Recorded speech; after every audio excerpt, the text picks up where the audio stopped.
Of course, Christmas wouldn't be Christmas without the traditional panto, and thankfully that talented bunch at Renmore Pantomime Society are back with another Christmas cracker this year, even if it does feature two ugly stepsisters. Now, I wonder where that glass slipper is gone. The Renmore Panto has been around for as long as, well, I can't remember when, but a long time, and is now a tradition during Galway's festive season. Always booked out well in advance, this year's production of Cinderella is sure to go down a storm at the Town Hall Theatre. So Joe, you're one of the founding members of Renmore Pantomime. Now 29 years on, what's it like, the difference between now and when you started out? Well, initially it was very much a community affair. In Renmore we had a lot of young families, we had a lot of young people, and we actually decided that it would be a great idea to do a pantomime. And we produced it in the Jesuit Hall for 3 years, and then we moved to Leisureland. Now Leisureland was big crowds, big excitement, you know, the venue was enormous. And in '95 then we came to the Town Hall when the new place here was refurbished.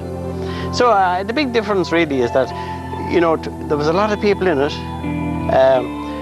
It was an exciting adventure for most people who had never been on the stage before, and today it's gone to be more professional. Yeah. In its presentation. And there was no panto around at that time, so for you guys to undertake that? No, there was no at the time. Like there was a vacancy in Galway, and we filled it, and it was a great exciting time for the whole community in Renmore. And of course, as we always said, Renmore didn't end at Mooney and Geisha Cross; it actually extended into the city. The venue has changed over the years. Apart from that, and becoming more professional, the community spirit still remains. Well, you see, it's still the Renmore Pantomime, so it's still based in Renmore. We're doing our rehearsals there. We're actually getting a lot of people from Renmore.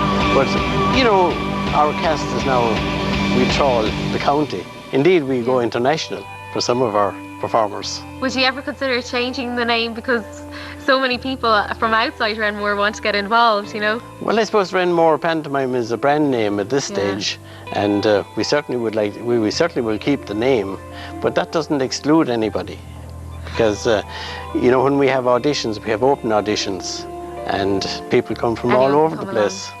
Notorious in the Renmore Pantomime is the Little Smurfs.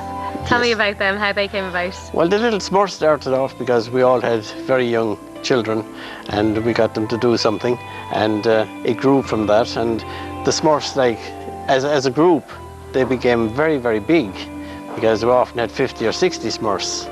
And I think, you know, they brought the grannies, they brought the mammies, they brought the uncles, the aunts. In fact, they were the awe factor, and certainly they played a major part in developing the pantomime. You've done some amazing productions over the year. What for you was the highlight?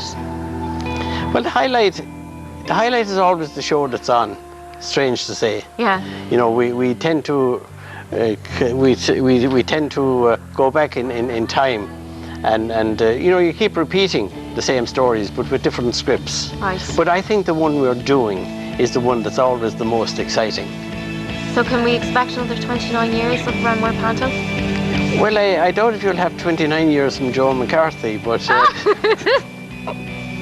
but it's well established, and the Power Twins, who took over from me, I did about 14 years as directing it, and now this is their 15th year. So they took over from me. But you're still involved? Oh yes, I'm still got my... Minding the brood. I've still got my finger in the pie. Good stuff.